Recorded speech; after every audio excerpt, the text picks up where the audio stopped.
It began with a sound no one ever expects to hear coming from a dumpster. Not the rustle of raccoons or the clatter of cans shifting in the wind, but something far more fragile, an unmistakable human cry. A faint, gasping whimper, barely loud enough to rise above the hum of traffic and the sizzle of a nearby grill. Behind a food truck in a quiet Houston parking lot, a passerby froze. The noise didn't stop. Instinct overrode reason. They approached the row of industrial trash bins and listened again. The crying wasn't muffled by plastic or metal. It was wrapped in layers of waste, intentional, concealed. When the bag was opened, the horror unfolded. There, tangled in his own umbilical cord, slick with birth fluids and blood, lay a newborn baby boy, his chest rising and falling with shallow, urgent breaths. His eyes hadn't even adjusted to the light.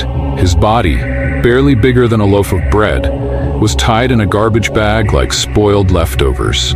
Paramedics arrived swiftly, scooping him from the rot and rushing him to the nearest emergency room. The hospital staff, trained but shaken, worked urgently to stabilize him. He was cold, weak, but miraculously alive. He had been born only moments before.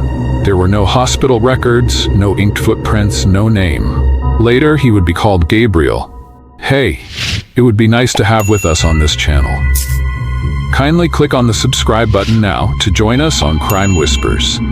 Turn on your notifications and leave us a like. At the same time, just yards from the scene, a teenage girl stood trembling behind the food truck. Her jeans were soaked in blood. She was silent, her face pale.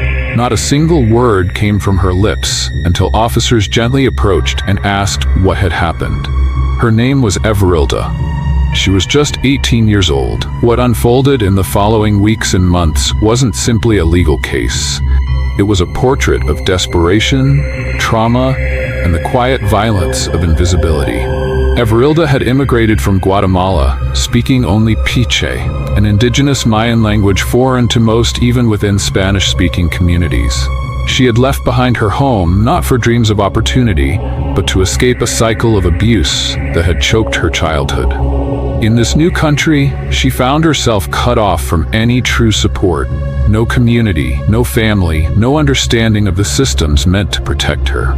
She took a job at a local taco truck, often working long hours alone. She was quiet, kept her head down, rarely spoke.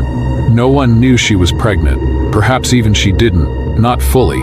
She claimed later that she had suspected something was wrong with her body but didn't understand what. She hadn't seen a doctor in nearly a year. When asked later why she didn't tell anyone, why she gave birth in the back of the truck alone, in agony, and then placed her own baby in the trash, her answer was as devastating as it was incomprehensible. She was afraid her boyfriend would leave her. The words landed like a blow in the courtroom when they were first spoken. They painted a picture of chilling selfishness to some. But for others, those who understood trauma, poverty, and the psychological scars of sexual abuse, they painted something else. A girl who was drowning and had forgotten how to breathe. Behind closed doors, Everilda revealed that the pregnancy wasn't the product of love. She alleged that she had been raped by a family member, violated in a place that was supposed to be safe. She told investigators that her boyfriend didn't know, that she didn't want him to know, that if he found out she was pregnant, he'd leave her. That fear became the lens through which every decision was made. A psychiatrist who reviewed her case described it plainly. This was someone with every strike against her. Everilda was barely more than a child herself, forced to carry a secret too heavy for any heart, let alone one still learning how to beat in a foreign world. She had been subjected to sexual trauma, then silenced by shame. She was surrounded by a culture she didn't understand, living in a city whose language she couldn't speak. Her only outlet was denial. Denial, the psychiatrist explained, is not a passive act.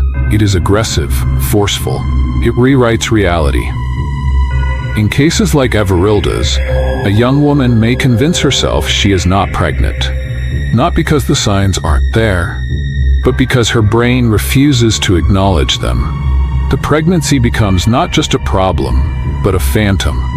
Something pushed far beneath the surface of consciousness, buried where it can't hurt anymore. This detachment meant that by the time she went into labor, her mind had not prepared her for what was coming. She was not in a hospital. There was no epidural, no nurses, no mother holding her hand. There was only her, a grimy floor, and a baby that wasn't supposed to exist. What happened next was not planned, she said. She was panicking. She didn't know what to do. She wrapped the baby in a trash bag, not because she wanted him to die, she insisted, but because she didn't want to be found out. She put him in the dumpster and walked away. It wasn't until later that she looked back and broke. She was arrested shortly after, charged with felony abandonment of a child with intent to cause harm. Her immigration status complicated everything. Because she was undocumented, prosecutors feared she might flee. She was denied bail. Her family couldn't afford a private attorney. She sat in jail for weeks before a plea deal was finally discussed. She agreed to plead guilty to a lesser charge, abandonment of a child in imminent danger. It carried a sentence of 7 years. What do you think about this tragic event? Please leave your thoughts in the comment section and tell us where you are watching from. Your engagement helps us grow this channel. But this wasn't just about punishment.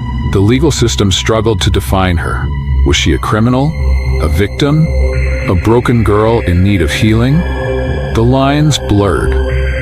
In prison, Everilda would face judgment not only from the law, but from fellow inmates, many of whom reserved the harshest condemnation for those who harmed children.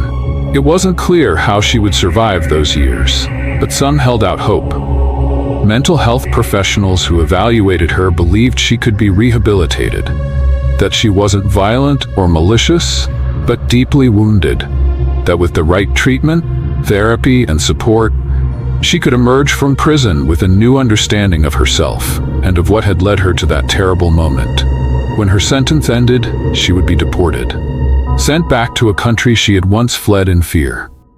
But what of Gabriel, the baby who had been born in silence, wrapped in darkness, and abandoned in filth? He survived. Against every odd, he lived. Doctors who cared for him in those first fragile days said his survival was nothing short of a miracle. He had been just minutes from death. Had that passerby ignored the sound, had the trash truck come early, had the plastic bag sealed tighter, he wouldn't have made it. But he did. He was placed in foster care, his identity a mystery. No birth certificate, no documented father, no known family. And yet, he thrived. His foster parents, who asked to remain anonymous, described him as joyful, curious, strong. They named him Gabriel, a name that means God is my strength. And in many ways, it fit. Gabriel would grow up knowing that his life began in pain, but also that it was saved by compassion, that someone heard his cry, that someone chose not to walk away. In the years to come, he would be told the truth. There would be no way to shield him from it forever. He would learn about the dumpster, the darkness, the mother who left him behind. Psychologists say he won't remember the moment itself. He was too young. But the weight of that knowledge may still find its way into the fabric of his identity. That is the true legacy of stories like this. They don't just end in courtrooms or prison cells. They ripple outward, into childhoods, into relationships, into entire lifetimes. The story of Everilda and Gabriel sparked conversations far beyond Houston. It became a mirror held up to the systems meant to protect the vulnerable. The teenage immigrants who slipped through the cracks, the young women who endure violence in silence, the babies born into impossible circumstances. Why didn't she know about the safe haven law? Why didn't she feel safe enough to go to a hospital? Why was she working alone, pregnant and terrified, with no one to turn to? Why do so many girls like her carry their pain alone until it breaks them? There are no easy answers, but the questions linger. In the end, Everilda was not a monster. She was a girl undone by fear, by shame, by a culture that failed to reach her in time. Her story is tragic, yes, but it's also familiar to those who work with victims of trauma every day. Some will say 7 years isn't enough. Others will say she needs help, not punishment. Both may be true, that the story does not belong to her alone, it belongs to Gabriel too. He is the future now, the living proof that pain does not always end in death, that a child can be born into horror and still find love, that a cry in the dark can still be answered. As he grows, he will carry both the burden and the miracle of his beginning, but he will also carry the strength of survival. Evrilda's name may fade from headlines. Her story may be told less and less, but Gabriel's life will echo for decades, and it began behind a food truck, in a dumpster. In the silence between indifference and intervention, one cry, one listener, one chance, and everything changed. Thanks for watching Crime Whispers. If this story gripped you, like, comment, share, and don't forget to subscribe for more disturbing true crime stories that lurk in plain sight. Bye, and see you in the next video.